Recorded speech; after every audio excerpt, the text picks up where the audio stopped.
नमस्कार, मी अर्जुन. आपणा सर्वांचं अर्जुन MPSC UPSC मराठीतून या यूट्यूब चॅनलमध्ये स्वागत करतो. मित्रहो, आपण भारतीय राज्यव्यवस्था या विषयाचा मराठीतून अभ्यास करतो आहे आणि त्यासाठीच लक्ष्मीकांत सर ह्यांचं इंडियन पॉलिटी हे पुस्तक मराठीतून समजून घेतो आहे. मित्रहो, आज भाग 18मध्ये मूलभूत हक्क या घटका अंतर्गत कलम 32 घटनात्मक उपायांचा हक्क ह्यांचा आपण अभ्यास करणार आहोत. तत्पूर्वी जर तुम्ही माझं अर्जुन MPSC UPSC मराठीतून हे यूट्यूब चॅनल सबस्क्राईब केलं नसेल तर कृपया सबस्क्राईब करा, लाईक करा आणि आपल्या मित्रांमध्ये शेअर करा. आणि या लेक्चरची PDF हवी असेल तर ती तुम्हाला डिस्क्रिप्शन बॉक्समध्ये मिळेल. मग सुरुवात करूया आजच्या भागाला. भाग 18 मूलभूत हक्क घटनात्मक उपायांचा हक्क कलम 32. मित्रहो, कलम 32 ज्यामध्ये घटनात्मक उपायांचा हक्क दिला आहे, ह्याचा अभ्यास करत असताना आधी मूलभूत हक्कांसंदर्भात काही महत्त्वाची माहिती आहे ती आपण समजून घेऊ. गेल्या काही लेक्चरच्या माध्यमातून आपण संपूर्ण मूलभूत हक्क म्हणजे भाग 3 मधील 12 ते 35 या मूलभूत हक्कांचा अभ्यास करतोय. आणि हा अभ्यास करत असताना आपल्याला हे माहिती आहे की मूलभूत हक्क जे आहेत ते न्याय प्रविष्ट आहेत. म्हणजे त्यांचं उल्लंघन झालं तर ते सर्वोच्च न्यायालय किंवा उच्च न्यायालयाच्या माध्यमातून परत प्राप्त करता येतात. कलम 32च्या माध्यमातून. आणि हे न्यायालयाद्वारा पुन्हा प्राप्त करून घेता येतात. परंतु कोणत्या स्वरूपात किंवा कोणत्या माध्यमातून किंवा कोणत्या उपाययोजनांच्या माध्यमातून हे परत प्राप्त करून घेता येतात, तर मित्रहो, ह्याच उपाययोजना कलम 32मध्ये दिल्या आहेत की ज्याला आपण घटनात्मक उपायांचा हक्क असं म्हणतो. आणि कलम 32 अंतर्गत जे काही हक्क आहेत हे सर्वोच्च न्यायालयाला देण्यात आले आहेत,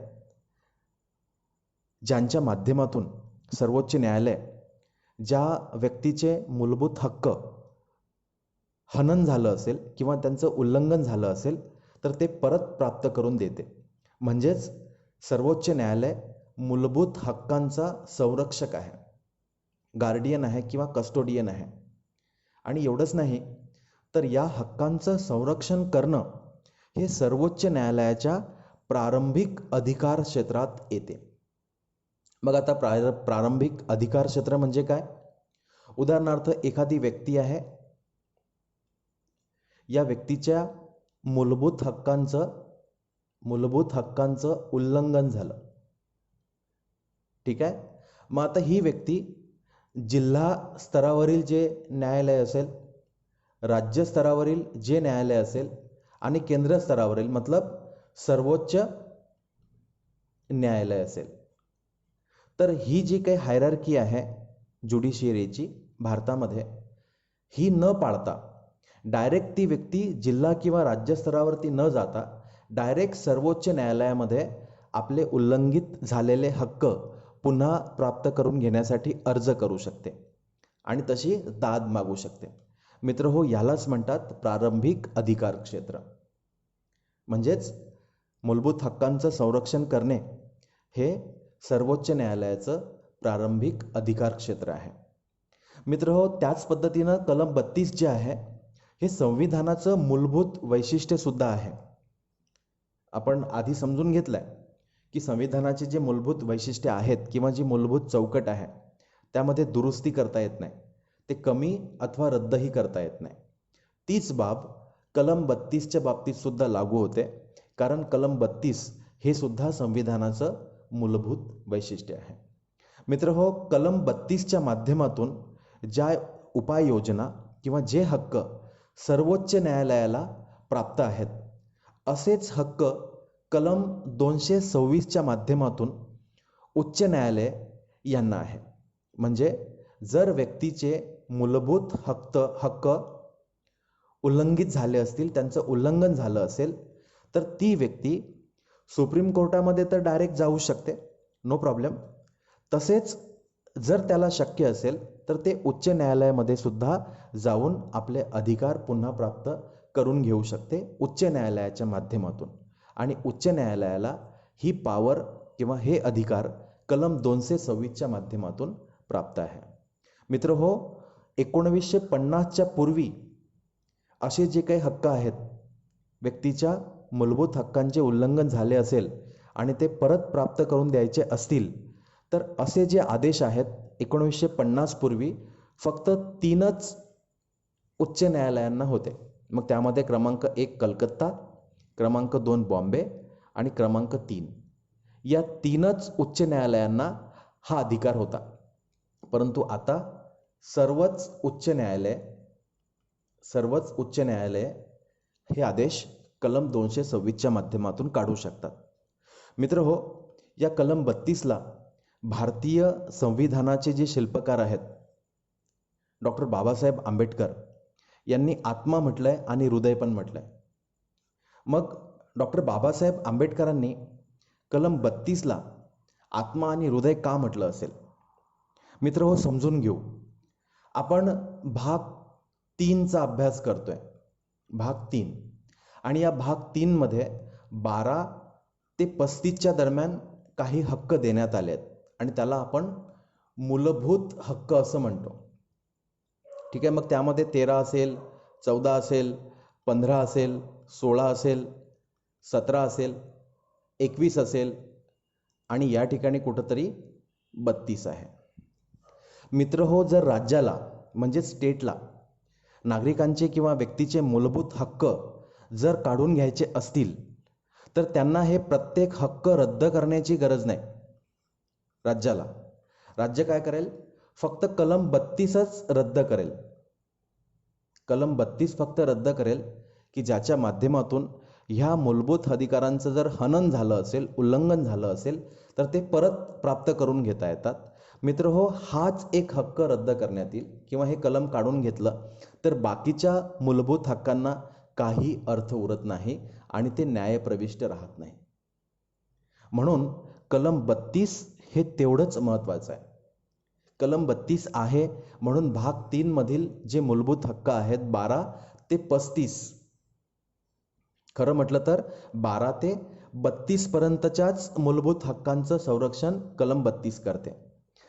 33, 34 आणि 35 या कलमांचं संरक्षण कलम 32 करत नाही. ही बाब सुद्धा लक्षात घेणं गरजेची आहे.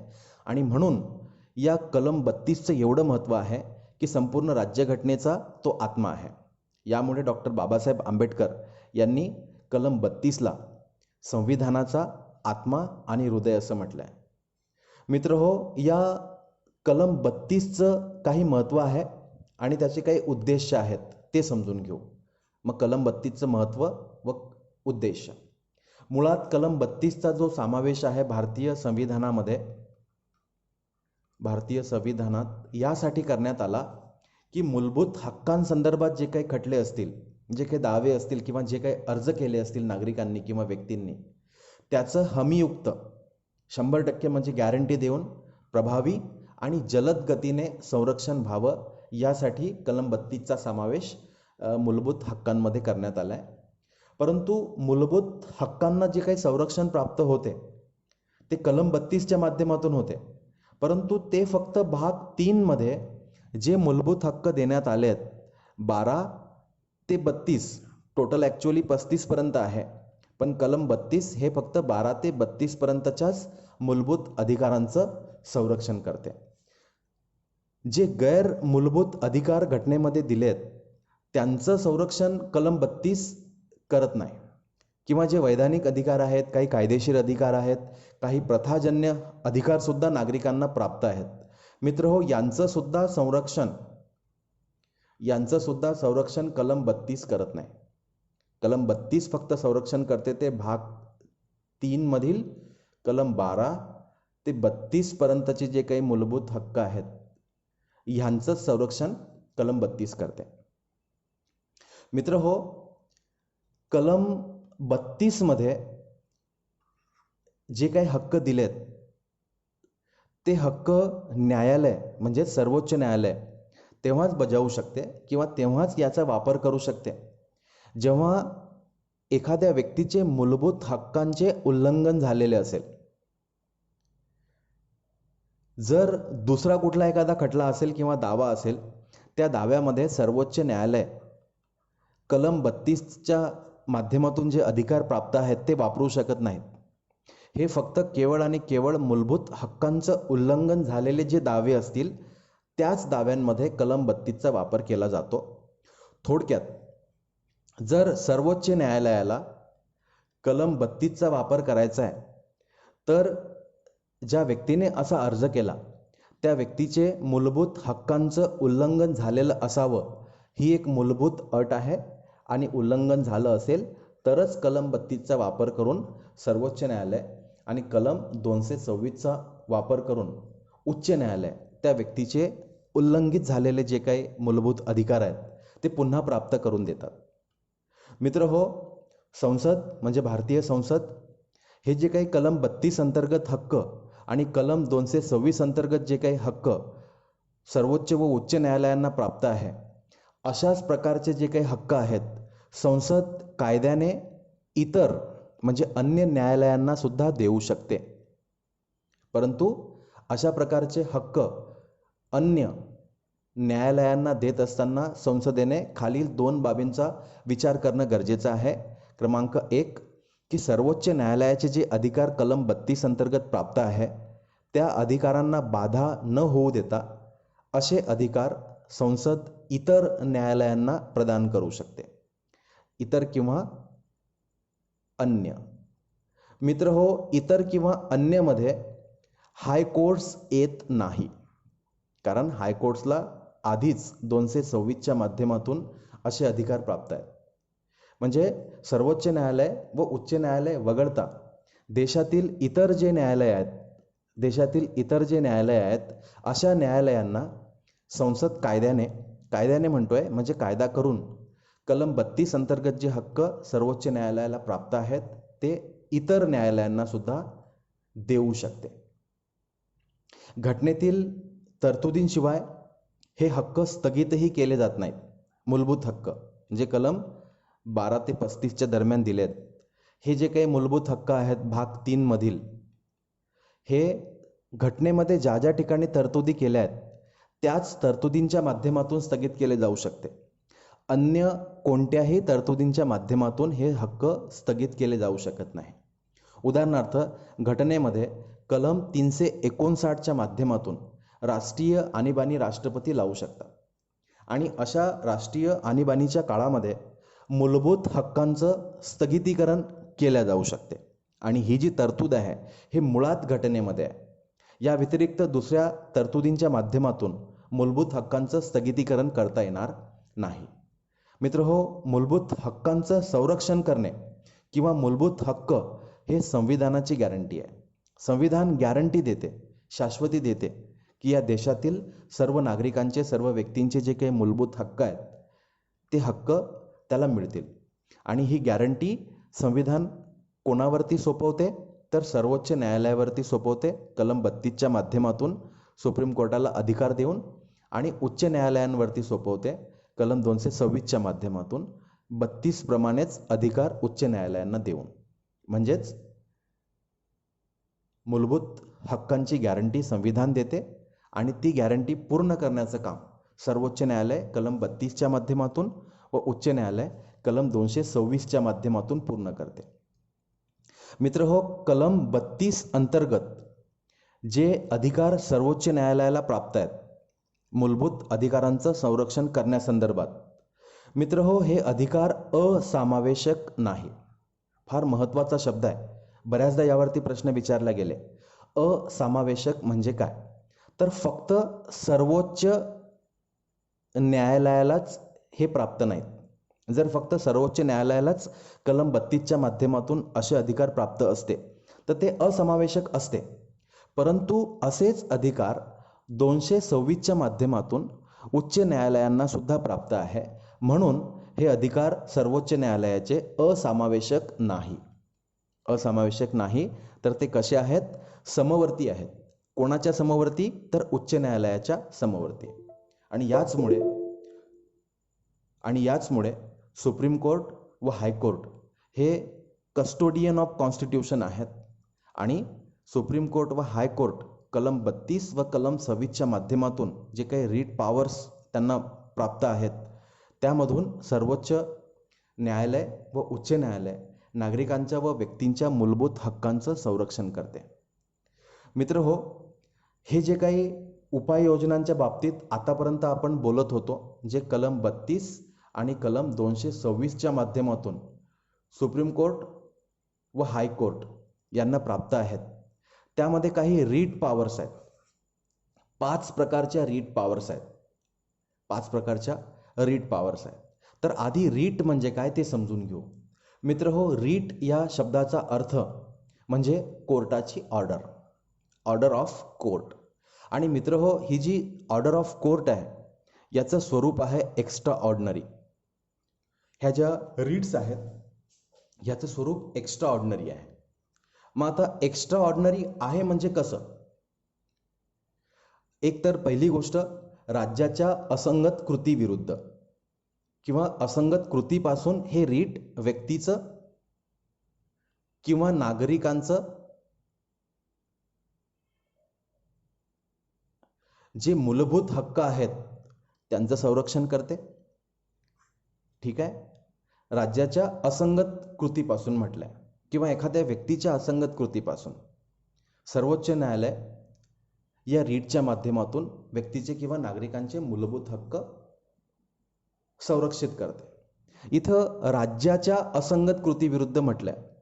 मित्रहो, आपण कलम 12 मध्ये स्टेटची व्याख्या आपण समजून घेतली आहे, ज्यामध्ये केंद्र शासन आहे आणि केंद्र शासनाची दोन्ही अंगे म्हणजे लोकसभा, राज्यसभा, कायदेविषयक अंग या सर्वांचा त्या स्टेटमध्ये समावेश होतो.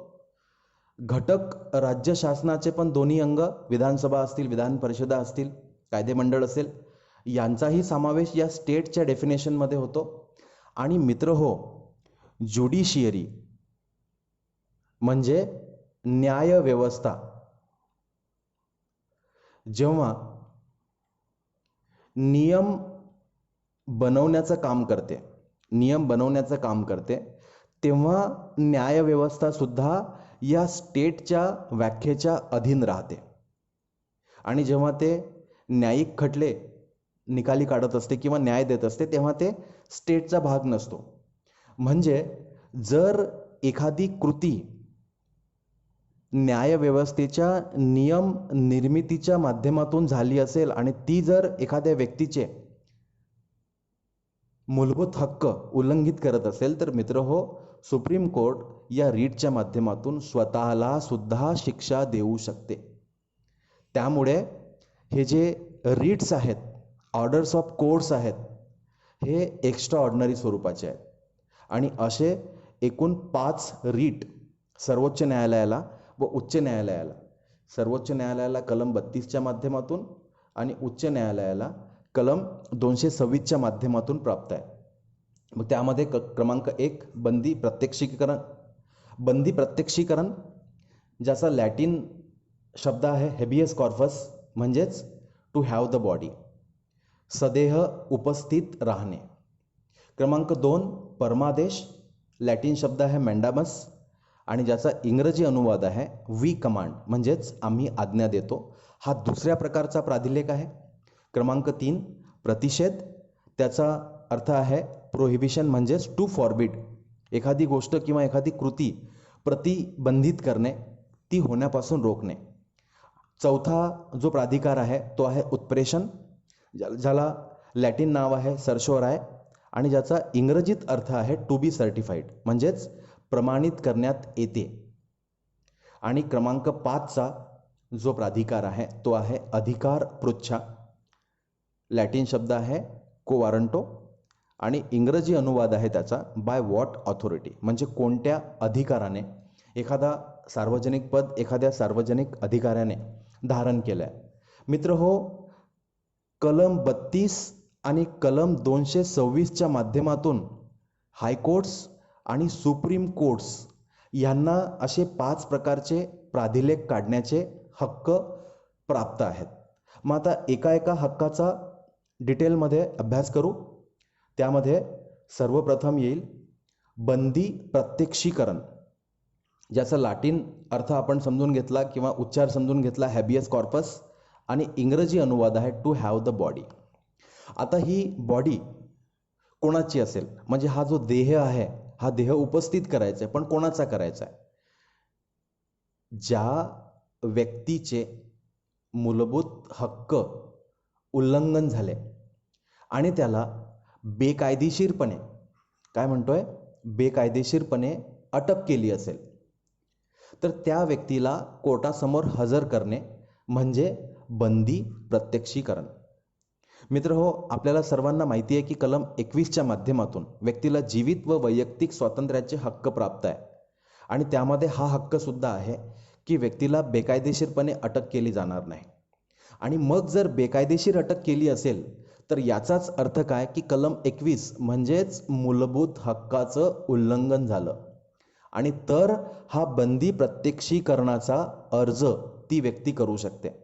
आणि न्यायालयसुद्धा अशा बेकायदेशीर अटकेपासून व्यक्तीचे जीवित व वैयक्तिक स्वातंत्र्याचं संरक्षण करण्यासाठी हेबियस कॉर्पस म्हणजेच बंदी प्रत्यक्षीकरणाचा प्राधिलेख काढते. आणि हा प्राधिलेख कोणाविरुद्ध काढला जातो? तर मित्र हो, सार्वजनिक प्राधिकारी म्हणजे स्टेट संस्था असतील, पब्लिक ऑथॉरिटीज असतील त्यांच्या विरुद्ध, आणि खाजगी व्यक्तीविरुद्ध सुद्धा काढला जातो. जर एखाद्या खाजगी व्यक्तीने दुसऱ्या एखाद्या व्यक्तीला जर बंदी करून ठेवलं असेल, अटक करून ठेवलं असेल की जी कायदेशीर नाही, कारण कोणत्याही व्यक्तीला दुसऱ्या व्यक्तीला बंदी करण्याचे अधिकार कोणताच कायदा देत नाही, म्हणजे 100% ते बेकायदेशीर आहे. तर अशा परिस्थितीमध्ये सर्वोच्च न्यायालय त्या सार्वजनिक प्राधिकाऱ्याला किंवा खाजगी व्यक्तीला असा आदेश देऊ शकते की अटक केलेल्या व्यक्तीचे शरीर, त्याची बॉडी न्यायालयासमोर हजर करावी. याचा अर्थ समजून घेऊ. एखादी व्यक्ती आहे किंवा स्टेट आहे म्हणजे राज्य आहे, त्याने दुसऱ्या व्यक्तीस बेकायदेशीर अटक केली असल्यास हा प्राधिलेख काढला जातो, आपण समजून घेतलं. आणि हा प्राधिलेख काढून जी अटक झालेली व्यक्ती आहे त्या व्यक्तीला सदेह न्यायालयासमोर उपस्थित केलं जातं. असे आदेश त्या व्यक्तीला ज्याने अटक केली आहे किंवा राज्यास, स्टेटला ज्याच्या माध्यमातून त्या व्यक्तीला अटक केलं आहे त्यांना दिली जाते. आणि जर असं सिद्ध झालं की राज्याने किंवा त्या व्यक्तीने दुसऱ्या व्यक्तीला अटक ही बेकायदेशीर केली, कोणत्याही कायद्याचा आधार न घेता, कायद्यामध्ये लिहिलेलं नसताना सुद्धा त्या व्यक्तीला बेकायदेशीरपणे अटक केली, असं जर सिद्ध झालं न्यायालयामध्ये, तर न्यायालय त्या अटक केलेल्या व्यक्तीची मुक्तता करते. सुद्धा करते. उदाहरणार्थ पोलिसाने, म्हणजे पोलीसच या ठिकाणी पाहिजे असं नाही, कुठलीही पब्लिक ऑथॉरिटी असेल, सार्वजनिक प्राधिकारी असेल, या पोलिसाने एखाद्या व्यक्तीला जर अटक केली असेल तर कायदा काय सांगतो? कायदा सांगतो की 24 तासाच्या आत त्या व्यक्तीला न्यायालयासमोर हजर करावं लागेल. आणि जर त्या व्यक्तीला न्यायालयासमोर हजर केलं नाही तर मित्र हो, ही झाली बेकायदेशीर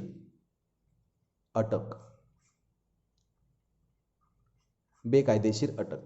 म्हणजेच त्या व्यक्तीचा कलम 21 अंतर्गत जे जीवित व वैयक्तिक स्वातंत्र्य आहे त्यांचे उल्लंघन झाले. मग अशा परिस्थितीमध्ये ती व्यक्ती स्वतः किंवा त्या व्यक्तीचे नातेवाईक किंवा मित्र किंवा आप्तेष्ट बंदी प्रत्यक्षीकरण हा अर्ज डायरेक्ट कलम 32च्या अंतर्गत सर्वोच्च न्यायालयामध्ये करू शकतात. आणि मग सर्वोच्च न्यायालय ठरवेल की ही अटक कायदेशीर आहे का बेकायदेशीर आहे. बेकायदेशीर असल्यास त्या व्यक्तीची मुक्तता केली जाईल. म्हणजेच हा जो बंदी प्रत्यक्षीकरणाचा प्राधिकार आहे हा सर्वोच्च न्यायालय सार्वजनिक प्राधिकारी तसेच खाजगी व्यक्ती यांच्या विरुद्ध सुद्धा काढू शकते. मग कोणाच्या विरुद्ध काढल्या जाऊ शकत नाही? तर क्रमांक 1, जर त्या व्यक्तीची अटक कायदेशीर असेल, म्हणजे कायदा केला असेल आणि त्या कायद्याच्या अनुषंगाने त्या व्यक्तीने गुन्हा केला असेल आणि त्या कायद्यानेच त्या व्यक्तीला अटक केली असेल, तर ही अटक कायदेशीर आहे. किंवा अटक केलेल्या व्यक्तीला 24 तासाच्या आत न्यायालयासमोर हजर केलं असेल तर ही अटकसुद्धा कायदेशीर आहे. अशा अटकेमध्ये तो व्यक्ती किंवा त्याचे नातेवाईक किंवा मित्र बंदी प्रत्यक्षीकरण हा अर्ज करू शकत नाही. क्रमांक 2, ही अटक जर कायदेमंडळ किंवा न्यायालयाच्या अवमानाशी संबंधित असेल. एखाद्या व्यक्तीने कायदेमंडळाचं अवमान केला असेल, न्यायालयाचा अवमान केला असेल आणि त्या कारणामुळे त्याला अटक झाली असेल, तर मित्र हो, या परिस्थितीमध्ये ती व्यक्ती बंदी प्रत्यक्षीकरणाचा अर्ज करून आपली स्वतःची मुक्तता करून घेऊ शकत नाही, कारण ही सुद्धा कायदेशीर अटक आहे.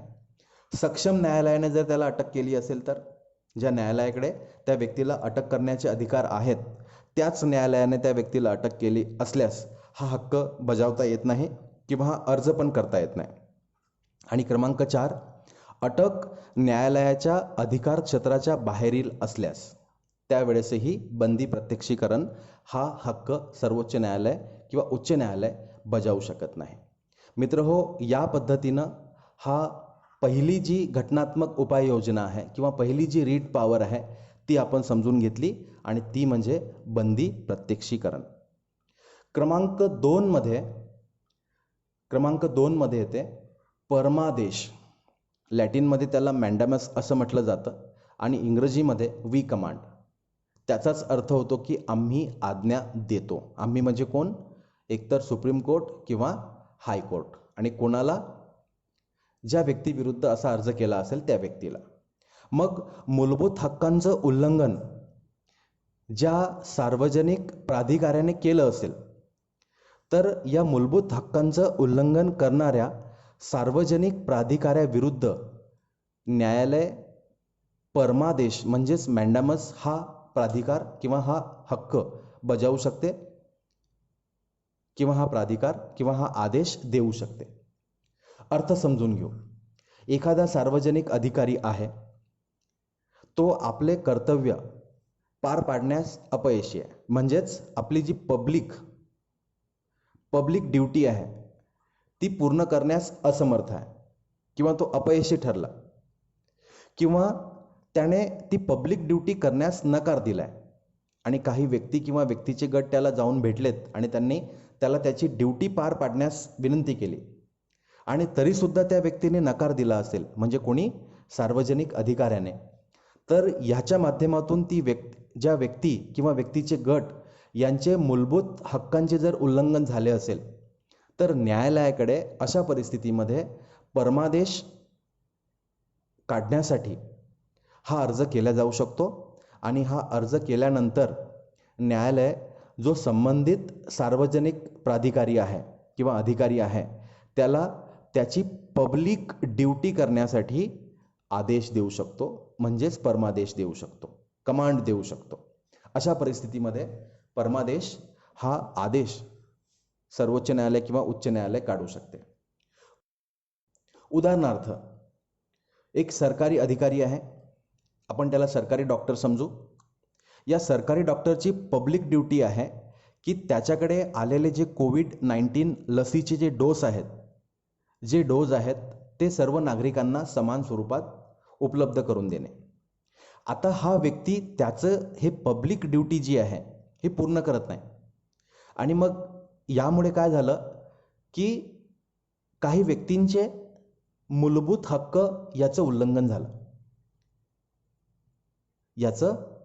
झालं. म्हणजेच या व्यक्तीने काय केलं? कायद्यासमोर सर्वांना समान ठरवलं नाही आणि त्या ठिकाणी पार्शलिटी केली.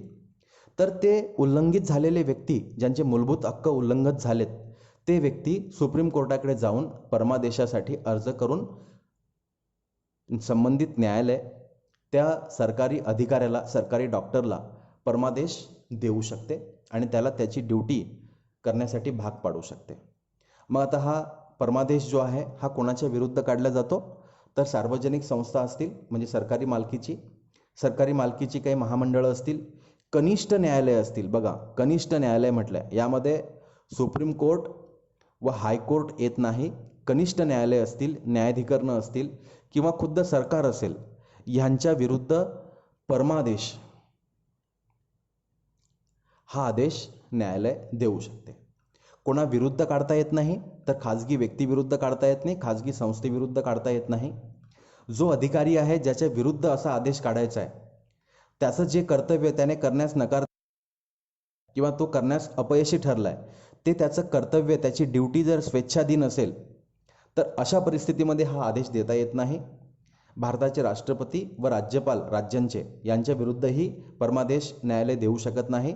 आणि उच्च न्यायालयांचे जे मुख्य न्यायाधीश आहे ह्यांच्या विरुद्ध सुद्धा कलम 32 व कलम 26च्या माध्यमातून सर्वोच्च व उच्च न्यायालय परमादेश देऊ शकत नाही.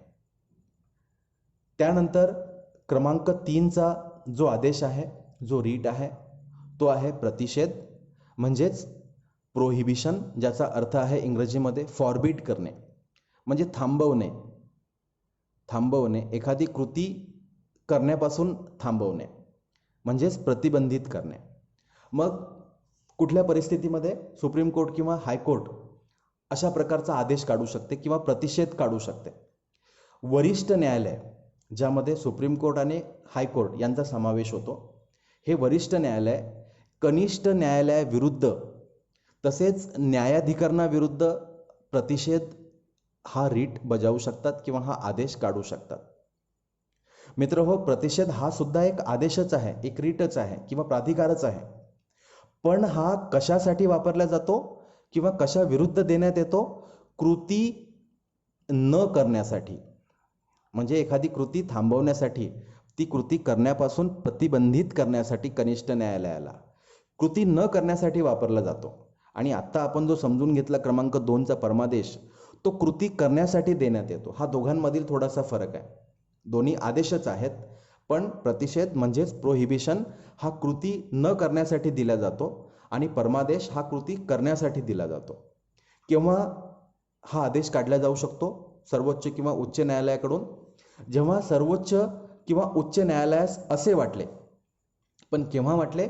जेव्हा कनिष्ठ न्यायालयामध्ये एखाद्या खटल्याची कार्यवाही सुरू आहे, त्याचा निकाल लागलेला नाही, कार्यवाही सुरू आहे, आणि ही कार्यवाही कनिष्ठ न्यायालयामध्ये सुरू असतानाच सर्वोच्च किंवा उच्च न्यायालयाला असे वाटले की ह्या कार्यवाहीमध्ये नैसर्गिक न्यायाचं तत्व पाळल्या जात नाही आणि कनिष्ठ न्यायालय अधिकाराचं उल्लंघन करते, आणि या कनिष्ठ न्यायालयाला अधिकारांचे उल्लंघन करण्यापासून रोखण्यासाठी, म्हणजे कनिष्ठ न्यायालयाला कृती न करण्यासाठी वरिष्ठ न्यायालय सुप्रीम कोर्ट व हायकोर्ट कनिष्ठ न्यायालयाविरुद्ध प्रतिषेध नावाचा प्राधिकार किंवा आदेश काढते. कोणाविरुद्ध काढला जाऊ शकतो? एकतर न्यायिक व समन्यायिक प्राधिकाऱ्याविरुद्धच. बघा, न्यायिक आणि समन्यायिक प्राधिकाऱ्याविरुद्धच हा हक्क काढला जातो किंवा हा आदेश काढला जातो. फार महत्त्वाचा आहे. न्यायिक किंवा समन्यायिक या दोघांविरुद्धच प्रतिषेध नावाचा आदेश वरिष्ठ न्यायालय काढू शकते. कोणाविरुद्ध काढता येत नाही तर प्रशासकीय अधिकारी असेल, कायदेमंडळ असेल, खाजगी संस्था असतील किंवा खाजगी एखादा व्यक्ती असेल, ह्यांच्या विरुद्ध प्रतिषेध नावाचा जो काही आदेश आहे तो काढता येत नाही. कारण या ठिकाणी कुठलाही खटला सुरू नसतो. ठीक आहे, खटला हा न्यायालयामध्येच असतो. कनिष्ठ न्यायालयामध्ये असेल किंवा समन्यायिक प्राधिकाऱ्याकडे असेल, तर असा खटला सुरू असताना त्याने योग्य निर्णय द्यावा किंवा चुकीचा निर्णय देण्यापासून रोखण्यासाठी हा आदेश काढला जातो. म्हणून प्रशासकीय अधिकारी, कायदेमंडळ, खाजगी व्यक्ती किंवा एखादी व्यक्ती त्याविरुद्ध प्रतिषेध हा आदेश काढता येत नाही. मित्रो, सर्वात महत्त्वाचं आधी पण समजून घेतलं आपण, केव्हा काढता येतो? कनिष्ठ न्यायालयामध्ये खटला चालू असताना आणि निकाल देण्याआधी. म्हणजे हा फक्त प्रतिबंधात्मक आहे. हा आदेश फक्त कसा आहे? प्रतिबंधात्मक आहे. प्रतिबंध करते चुकीचा निकाल देण्याविरुद्ध किंवा अयोग्य निकाल देण्याविरुद्ध कनिष्ठ न्यायालयाला प्रतिबंधित करते. कृती करू नको असं म्हणते. म्हणजे हा फक्त प्रतिबंधात्मक आदेश आहे की जो वरिष्ठ न्यायालय कनिष्ठ न्यायालयाला देत असतो. क्रमांक 4, ज्यामध्ये उत्प्रेषण, म्हणजेच लॅटिन त्याचा अर्थ आहे सर्शोराय, इंग्रजी अनुवाद आहे टू बी सर्टिफाईड, म्हणजेच एखादी गोष्ट प्रमाणित करणे. हा सुद्धा घटनात्मक उपाययोजनेपैकी एक रीट पॉवर आहे. समजून घेऊ केव्हा आणि कोण काढते. मित्र हो, वरिष्ठ न्यायालय ज्यामध्ये सुप्रीम कोर्ट आणि हायकोर्ट यांचा समावेश होतो, हे कनिष्ठ न्यायालयाविरुद्ध तसेच न्यायाधिकरणाविरुद्ध हा उत्प्रेषण म्हणजेच सरशोराय नावाचा आदेश वरिष्ठ न्यायालय काढू शकते. याचा उद्देश काय आहे? तर क्रमांक 1, कनिष्ठ न्यायालयाकडे जे खटले प्रलंबित आहेत ते खटले काढून घेणे. क्रमांक 2, कनिष्ठ न्यायालयाने जो काही निकाल दिलेला असेल किंवा निर्णय दिलेला असेल तो बाद ठरवणे. ह्या 2 प्रकारचे उद्देश सरशोराय या रीट पॉवरचे आहेत. केव्हा काढला जातो वरिष्ठ न्यायालयाकडून कनिष्ठ न्यायालयाकडे? जेव्हा कनिष्ठ न्यायालयामध्ये कार्यवाही संपली असेल, सुरू नाही, कार्यवाही संपली असेल आणि निर्णय पण दिला असेल, अशा परिस्थितीमध्ये सर्वोच्च व उच्च न्यायालयाला जर असं वाटलं की ह्या निर्णयामध्ये नैसर्गिक न्यायाचं तत्व पाळलं गेलं नाही. क्रमांक 2, या कनिष्ठ न्यायालयाने अधिकारांचं उल्लंघन केलं आणि ते उल्लंघन रोखण्यासाठी कनिष्ठ न्यायालयाला हा आदेश दिला जातो आणि जी निकाल देत असताना कायद्याची चूक दिली आहे ती दुरुस्त करण्यासाठी उत्प्रेषण सरशोराय हा आदेश वरिष्ठ न्यायालय कनिष्ठ न्यायालयाला देऊन त्याच्याकडील तो खटला काढून स्वतः त्यावरती निर्णय देते. मग कोणाविरुद्ध हा काढला जातो? तर हा सुद्धा न्यायिक व समन्यायिक प्राधिकाऱ्याविरुद्ध काढला जातो. न्यायिक व समन्यायिक. परंतु 1991 पासून हा प्रशासकीय अधिकाऱ्याविरुद्ध सुद्धा काढला जातो. केव्हा काढता येतो? कनिष्ठ न्यायालयात खटल्याचा निर्णय दिल्यानंतर, म्हणजे हा खटल्याच्या अंतिम टप्प्यात काढला जातो. दिलेला निर्णय दुरुस्त करण्यासाठी, कायद्याची चूक दुरुस्त करण्यासाठी. कोणाविरुद्ध काढता येत नाही? तर कायदेमंडळ आणि खाजगी संस्था किंवा व्यक्ती विरुद्ध काढता येत नाही. प्रशासकीय अधिकाऱ्याविरुद्ध 1991 पासून सुरुवात झाली. त्या अगोदर फक्त न्यायिक व समन्यायिक प्राधिकाऱ्याविरुद्धच हा काढला जायचा. आणि याचं स्वरूप आहे प्रतिबंधात्मक व उपचारात्मक. प्रतिबंधात्मक यासाठी की कनिष्ठ न्यायालयाला अधिकाराचं उल्लंघन करण्यापासून रोखते, आणि उपचारात्मक यासाठी की कनिष्ठ न्यायालयाने कायद्याची चूक करून जर चुकीचा निर्णय दिला असेल तर तो निर्णय बदलतो, त्या निर्णयामध्ये दुरुस्ती केली जाते. यासाठी याचं स्वरूप उपचारात्मक सुद्धा आहे. परंतु प्रतिषेध म्हणजेच प्रोहिबिशन ह्याचं स्वरूप फक्त प्रतिबंधात्मक होतं आणि तो खटला सुरू असतानाच वापरला जाऊ शकत होता.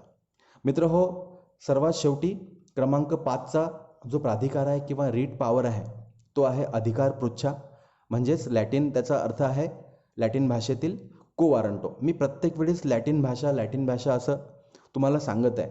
याचा अर्थ जर उद्या हा प्रश्न विचारला गेला की को वारंटो हा खालीलपैकी कुठल्या भाषेतील शब्द आहे, ग्रीक, लॅटिन, इंग्लिश किंवा आणखी एखाद्या भाषेचं नाव दिलं तर तेव्हा लॅटिन आपल्याला निवडता आलं पाहिजे.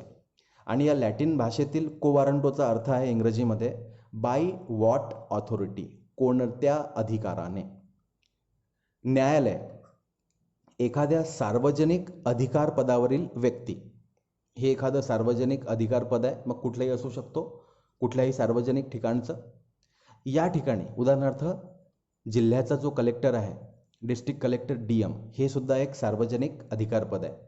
या ठिकाणी जर एखादी व्यक्ती विराजमान असेल तर त्याने या ठिकाणी बसण्याचा किंवा हे अधिकारपद मिळवण्याचा किंवा ह्या अधिकारपदी बसण्याची त्याची ऑथॉरिटी काय, या संदर्भात विचारणा केली जाऊ शकते. म्हणजे सर्वोच्च न्यायालय एखाद्या सार्वजनिक अधिकार पदावरील व्यक्तीविरुद्ध हा आदेश काढून ती व्यक्ती कोणत्या अधिकाराने ते सार्वजनिक पद धारण करते अशी विचारणा त्या व्यक्तीला केली जाऊ शकते. जर एखाद्या व्यक्तीने असे जे काही सार्वजनिक अधिकार पद आहे हे बेकायदेशीरपणे धारण केले असेल आणि त्याने धारण करू नये यापासून त्याला प्रतिबंधित करणे, यासाठी हा अधिकार पृच्छा म्हणजेच को वारंटो आदेश न्यायालय काढत असते. कोणताही नागरिक कोणत्याही सरकारी अधिकाऱ्याविरुद्ध हा अर्ज करू शकतो. बघा, कोणताही नागरिक म्हटलंय.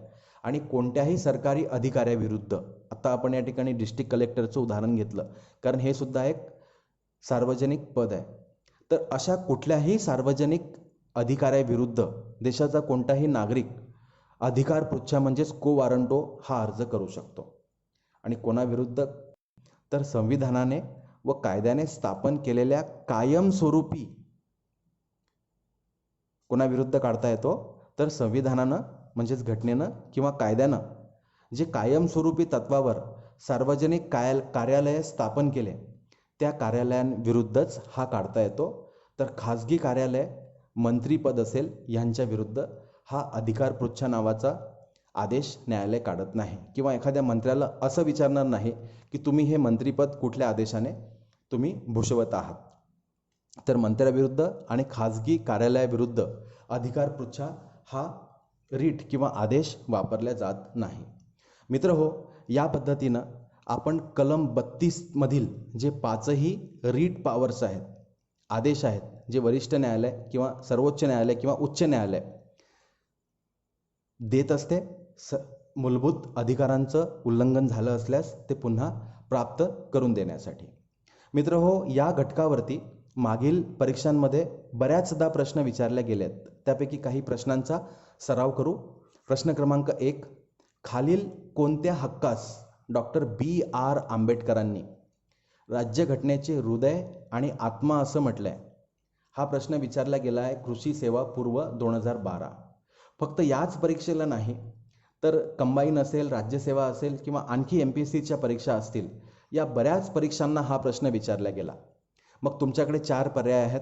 पर्याय क्रमांक 1 घटनात्मक उपायांचा अधिकार, पर्याय क्रमांक 2 धार्मिक स्वातंत्र्याचा अधिकार, पर्याय क्रमांक 3 मालमत्तेचा अधिकार आणि पर्याय क्रमांक 4 समतेचा अधिकार. यापैकी जे तुमचं बरोबर उत्तर असेल ते तुम्ही कमेंटच्या स्वरूपात द्या. प्रश्न क्रमांक 2 खालीलपैकी कोणते आदेश फक्त म्हटलंय, प्रश्न व्यवस्थित वाचा, फक्त न्यायिक व अर्धन्यायिक अधिसत्तेविरोधात काढता येतात. फक्त न्यायिक व अर्धन्यायिक. मित्र, हा प्रश्न विचारला गेला MPSC मेन्स 2018 आणि तुमच्याकडे पर्याय आहे प्रतिषेध म्हणजेच प्रोहिबिशन, क्रमांक 2 उत्प्रेषण म्हणजे सरशोराय, क्रमांक 3 बंदी प्रत्यक्षीकरण म्हणजेच हेबियस कॉर्पस आणि क्रमांक 4 अधिकार पृच्छा म्हणजे को वारंटो. त्यापैकी तुमचं जे बरोबर उत्तर असेल ते कमेंटच्या स्वरूपात उत्तर तुम्ही नोंदवा.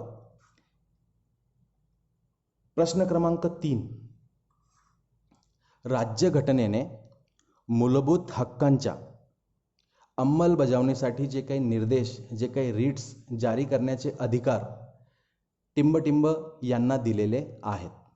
मग क्रमांक 1 आहे हा प्रश्न. मित्र बघा, STI मेन्स 2012ला विचारला गेला की राज्यघटनेने मूलभूत हक्कांच्या अंमलबजावणीसाठी निर्देश देण्याचे जे काही अधिकार आहे ते कोणाला दिलेत? क्रमांक 1 आहे सर्वोच्च न्यायालयास दिले कलम 32 अन्वये. क्रमांक 2 उच्च न्यायालयास दिलेत कलम 226 अंतर्गत अन्वये.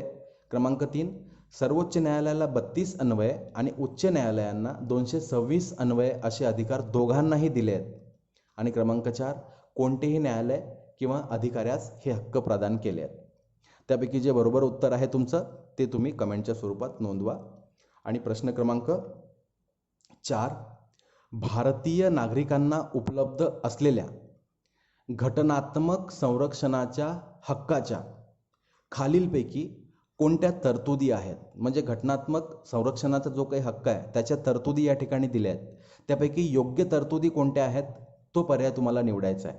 म्हणजेच अचूक उत्तराचा योग्य संकेत निवडायचा आहे. आणि मित्र हो, MPSC प्री राज्यसेवा पूर्व 2013 मध्ये हा प्रश्न विचारला गेला. खाली 4 तुम्हाला पर्याय दिलेत आणि त्यावरती आधारित आणखी बहुपर्याय दिलेत. पहिला पर्याय आहे पर्याय क्रमांक अ, मूलभूत हक्कांची अंमलबजावणी व्हावी यासाठी नागरिक न्यायालयात दाद मागू शकतात. हे जर घटनात्मक संरक्षणाच्या हक्कामध्ये समाविष्ट असेल तर ते योग्य असेल. क्रमांक 2, मूलभूत हक्कांची अंमलबजावणी व्हावी यासाठी सर्वोच्च न्यायालय परमादेश काढू शकते. क्रमांक 3 क, संसद 2/3 बहुमताने, जे संपूर्ण सभासद संख्येच्या अर्ध्यापेक्षा जास्त असेल, घटनात्मक संरक्षणाचा हक्क निलंबित करू शकते. हे जर त्यामध्ये सहभागी असेल तर तुम्ही उत्तर निवडा. आणि ड, सर्वोच्च न्यायालयाच्या अधिकारांना धक्का न पोचवता इतर न्यायालयांना या हक्काच्या अंमलबजावणीचे अधिकार संसद देऊ शकते. आता तुमच्याकडे बहुपर्याय आहेत. पर्याय क्रमांक 1 यापैकी अ, ब आणि क विधान घटनात्मक संरक्षणाच्या हक्कामध्ये समाविष्ट आहे. क्रमांक 2 अ, ब आणि ड हे या घटनात्मक संरक्षणाच्या हक्कामध्ये समाविष्ट आहे. पर्याय क्रमांक 3 अ, क, ड आणि पर्याय क्रमांक 4 ब, क, ड यापैकी जो तुमचा बरोबर पर्याय असेल तो तुम्ही कमेंटच्या स्वरूपात आपलं उत्तर नोंदवा. मित्र हो, या पद्धतीनं आपण आज भाग 18 मध्ये मूलभूत हक्क या घटका अंतर्गत कलम 32 म्हणजेच घटनात्मक उपायांचा हक्क ह्याचा अभ्यास केला. मित्र हो, तुम्ही अजूनही नवीन असाल तर कृपया सबस्क्राईब करा, लाईक करा आणि आपल्या मित्रांमध्ये शेअर करा. थँक्यू.